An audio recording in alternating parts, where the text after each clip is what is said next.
حدیث میں آتا ہے جب بچہ بولنے لگے تو اس کو یاد کرواؤ، لا الہ الا اللہ، یہ اسے یاد کرواؤ۔ جب ماں باپ کی تربیت کا یہ انداز ہو تو انشاءاللہ اولاد رب کے کلام سے محبت کرنے والی بنے گی۔ اسی لیے اللہ کے حبیب نے فرمایا ہر بچہ پیدا ہوتا ہے فطرت پہ پیدا ہوتا ہے، مسلمان پیدا ہوتا ہے، اس کے ماں باپ اسے یہودی بنا دے، عیسائی بنا دے، مجوسی بنا دے، یہ پیدا ہونے والا تو فطرت میں پیدا ہوا ہے۔ آپ نے اس کو قرآن سے جوڑا ہے یا قرآن سے توڑا ہے، اس کو آغاز میں انگلش پوائم یاد کروائی ہے یا سورۃ فاتحہ یاد کروائی ہے، یہ تو آپ کا کام ہے۔ ابو داؤد میں ہے رسول کریم صلی اللہ علیہ وسلم فرماتے ہیں کہ بچہ 7 سال کی عمر کا ہو جائے نماز پڑھنے کا حکم دیا جائے۔ کتنے سال کی عمر کا؟ 7 سال کی عمر کا نماز پڑھنے کا حکم دیا جائے۔ اب نماز کے اندر اس نے گانے تو نہیں گانے نا، نماز کے اندر اس نے انگلش جملے تو نہیں بولنے، کیا کرے گا؟ قرآن ہی پڑھے گا۔ اس کا معنی یہ ہوا کہ 7 سال کی عمر میں پہنچنے سے پہلے اس کو قرآن کی صورتیں یاد کروائی جائیں گی۔ یہ والدین کا کام ہے، وہ اپنے بچوں کی تربیت کا خیال کریں تاکہ جب آپ مر کے قبر میں پہنچ جاؤ گے آپ کا بیٹا کم از کم آپ کے لیے تو دعا تو کرے گا۔ اس کی یہ تربیت کر کے جائیے۔ اور جو اپنے بچوں کو قرآن حکیم کی تعلیم سے بے بہرا رکھتے ہیں، دور رکھتے ہیں، وہ اپنے بچوں پر ظلم کرتے ہیں۔ وہ ماں باپ اپنے بچوں کے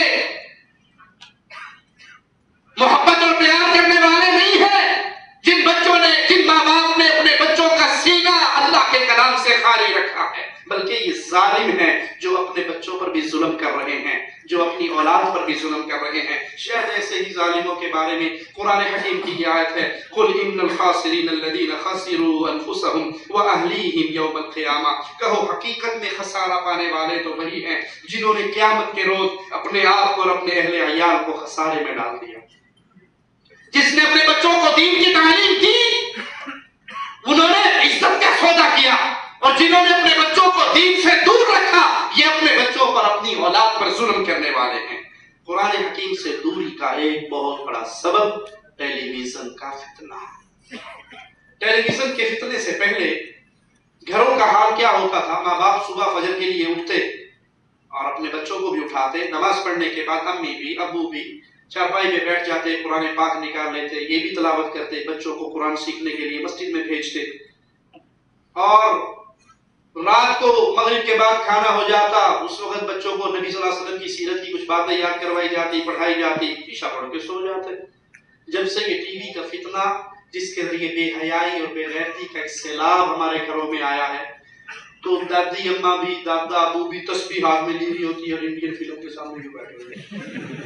اب رات کے 1 بجے تک دادا بھی جاگ رہا ہے، دادی بھی جاگ رہی ہے، باپ بھی جاگ رہا ہے، بچے بھی جاگ رہے ہیں، اور صبح اٹھتے ہی آنکھیں ملتے ملتے اٹھتے ہیں۔ سب سے پہلے ان کو اٹھنے سے پہلا کام یہ ہوتا ہے کہ بٹن دبا کے ٹی وی کو آن کریں کہ یہاں پر کیا ہو رہا ہے۔ وہ سکول بھی جاتے ہیں ٹی وی دیکھتے ہوئے تو وہاں پر بھی دوستوں سے وہی گپیں، وہی باتیں، وہی گفتگو۔ واپس آتے ہیں، پھر کوئی فلم کے لیے بے قرار ہے، کوئی ڈرامے کے لیے بے قرار ہے، ان کو گھنٹے اور ٹائم بھی یاد ہے۔ بعض دفعہ تو آ کے مولوی صاحب عشاء کی نماز تھوڑی جی اگے کر لو جی، کیوں؟ وہ ڈرامہ آتا ہے نا، تو اسی ٹائم تے نماز ہوتی، اسی ٹائم تے ڈرامہ آتا۔ دیکھو نا، اسی نماز دے مگر ڈرامہ تے نہیں چھڈ سکتے، تسی نماز اگے کر لو، تانوں تکلیف ہے۔ انا للہ و انا الیہ راجعون۔ جب سے گھروں کے اندر یہ ٹیلی ویژن کا فتنہ آیا ہے، اولاد ٹائم ہی نہیں، کسی کے پاس قرآن پڑھنے کا ٹائم نہیں۔ کوئی ٹیلی ویژن کے سامنے بیٹھا ہے تو کوئی بلیک بیری لے کر کھیل رہا ہے، کوئی لیپ ٹاپ پہ لگا ہوا ہے، کوئی فیس بک پہ لگا ہوا ہے، کسی حال میں کسی حال میں۔ وہ جتنا وقت اللہ کی کتاب کو سیکھنے میں صرف ہونا تھا، اس وقت کو ہم نے اس طرح برباد کرنا شروع کر دیا۔ لا حول ولا قوت الا باللہ۔ حقوق العباد بھی گئے، حقوق اللہ بھی گئے۔ کیا یہ اسلامی معاشرہ ہے؟ سوچئے۔ مجھے ایک مثال آج تک کوئی بندہ نہیں دے سکا کہ گھر میں ٹی وی آنے سے بیٹا تہجد گزار بنا ہو، گھر میں ٹی وی آنے سے بیگم تہجد گزار بنی ہو۔ کوئی ہے مثال کسی کے سامنے؟ ہم نے ٹی وی جب سے لگا لیا جی ماشاءاللہ ہمارے گھر کے اندر سب نمازی ہو گئے، ہے مثال کوئی؟ شیطان کے بہانے ہیں جی مول صاحب وہ ٹی وی تو نہیں ملتے، بس خبروں واسطے لایا، خبریں دیکھتے، خبریں سنتے۔ اب جی کچھ وہ